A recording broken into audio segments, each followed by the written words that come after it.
Hello, and welcome to Viking Views. I'm Tyrone Ritter. Missouri Valley College offers an equal opportunity to study for everyone, even if they have their own kids. MVC began this new program to service not only students with children, but also faculty, staff, and people in the Marshall community who also have little children. Viking Lab is the first child care center built and run by MVC faculty, staff, and students. Viking Views Aki Nagasaka has more. Viking Lab is located inside of the First Christian Church near the Marshall Square. It started its child care service this past August. Since they encourage students to get involved, there is another vital element in this lab besides looking after children. It's a lab school, so it gives students from every discipline across our campus the opportunity to take what they are learning in class and apply it to a real-world environment. I'm doing my clinical observation hours for early childhood. They're very loving. They always make you smile even if you have a bad day. It's pretty fun. I like to work with kids because you get to teach them a lot of stuff that you remember at that age. In addition to full-time and part-time workers, students from Valley as an observation, internship, and practicum are making several layers of childcare supports in the lab. People that work there, they just love what they do and they love the children. And our students that have been working there, we're getting incredibly positive feedback. They learn, like education students can come and do time and decide if that's really what they want to do. And we have 2 interns from the nonprofit management class that are helping us this year. And it's wonderful. They're doing a lot of stuff for me. The original idea for this new service was made by MVC nonprofit management student who wanted to help other students who have child. The Viking Lab was created as a result of a thought from one student. I really would like to encourage our students to realize that this is there for them. Any student that has a child between the age of 6 weeks and 5 years to contact us and let us see if we can help them. This is Aki Nagasaka, reported for Viking Views. Steve Fitzu, a motivational speaker for the Fellowship of Christian Athletes, spoke in front of a number of student athletes in the Eccleston Mabee Theater this past week. This former Denver Bronco talked about issues that students face during college. Viking Views' Brent Callway has the story. Steve Fitzu wasn't always an outspoken person, but he had people there to push and motivate him. Now, as a motivational speaker, he wants to teach his audience the same positive lessons he learned. If I can encourage young people to avoid making poor decisions early on in life, then chances are they can live the kind of life that they hope and dream for. He believes as people we have to decide for ourselves where we want to go in life, and it takes a lot of hard work and motivation to get there. Not everyone can be champions. We may be born to win, but we must choose to be a winner. And that takes discipline, that takes commitment, that takes character, integrity, and morality. Fitzu is inspired by a number of people in life, but perhaps no one inspires him more than his own daughter, Nicole. She has a mild developmental delay, which means that for most people, when they were doing their high school homework, it might take an hour and a half. Typically, it took her 3 to 4 hours. She was mainstream, and she did well in high school, was on the honor roll. But every day in her high school years, she'd come home from school, and for the balance of the evening, she was hammering out homework. Steve Fitzu uses a number of personal stories that his audience can relate to in order to get his point across. They won't forget the story that I told about the guy who was a home builder for 35 years. They won't forget the story that I told about the time I was playing Monday Night Football and I had to play man-on-man coverage with, the Oakland Raiders. If you would like to find out more, go to stevefitzu.com.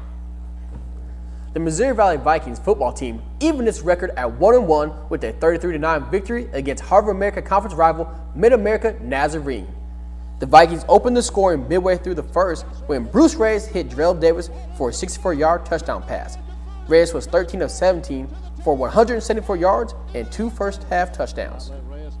Valley added a third-quarter touchdown and took a 24-3 lead into the fourth quarter when Darian Turk took an end around for a 63-yard gain.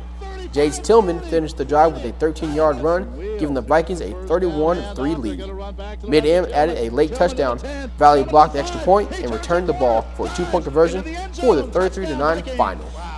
Valley hits the road this week to take on Culver Stockton. The Vikings game against the Pioneers was part of Family Weekend at Missouri Valley College.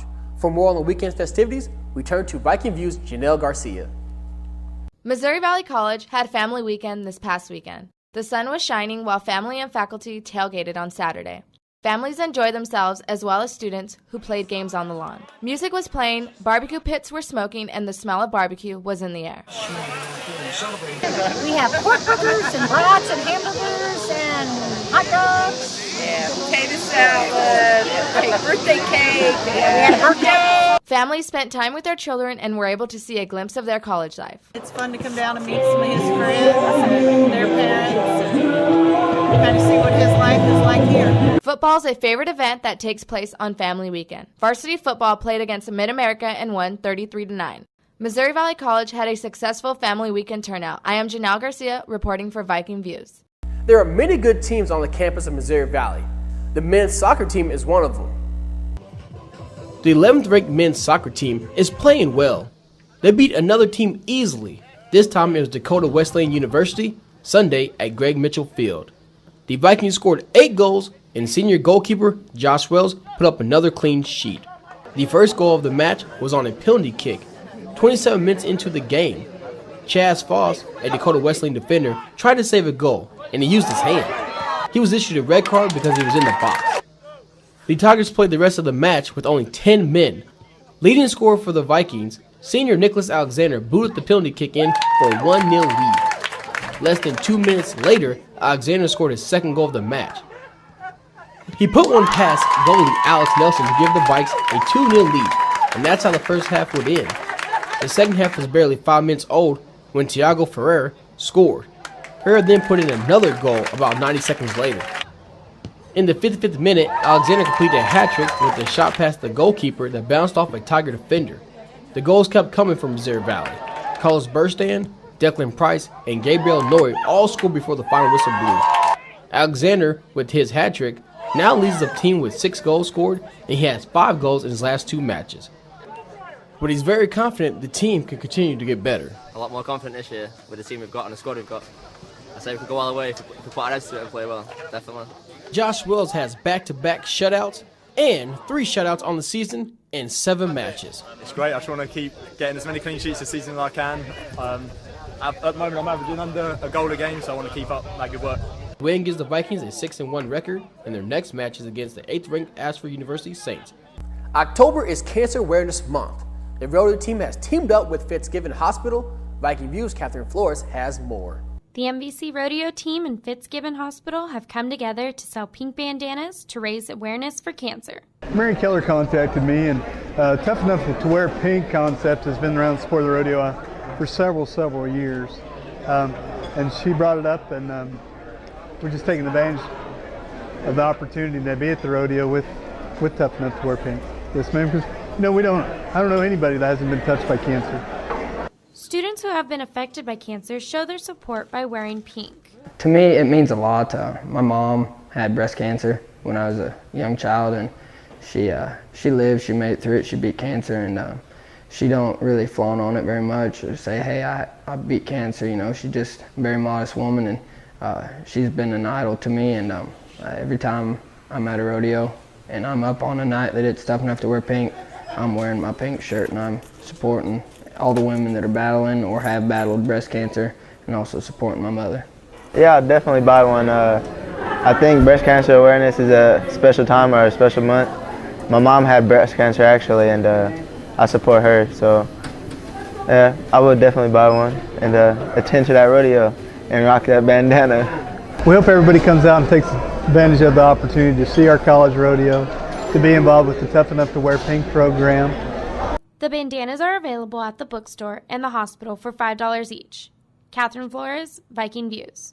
The rodeo will be held this Thursday, Friday, and Saturday at the fairgrounds, where you can wear your pink bandana to show your support for cancer awareness.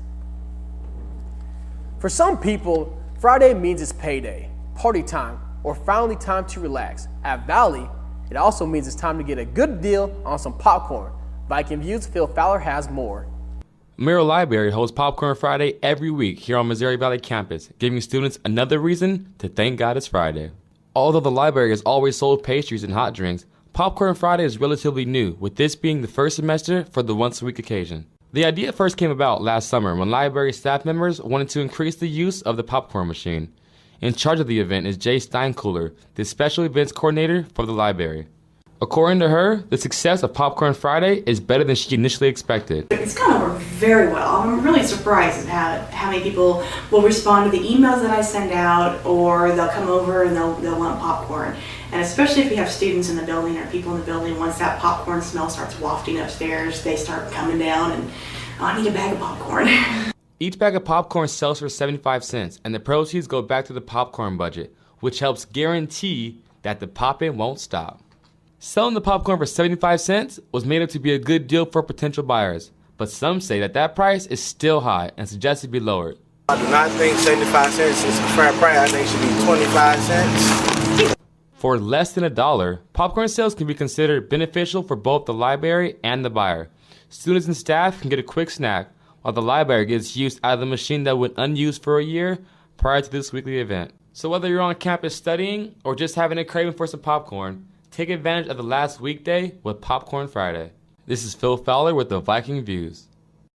The library is open from 7:45 for early birds to 4 p.m. on Fridays. Don't miss out on the best popcorn on campus. That's Viking Views for this week. Thanks for watching.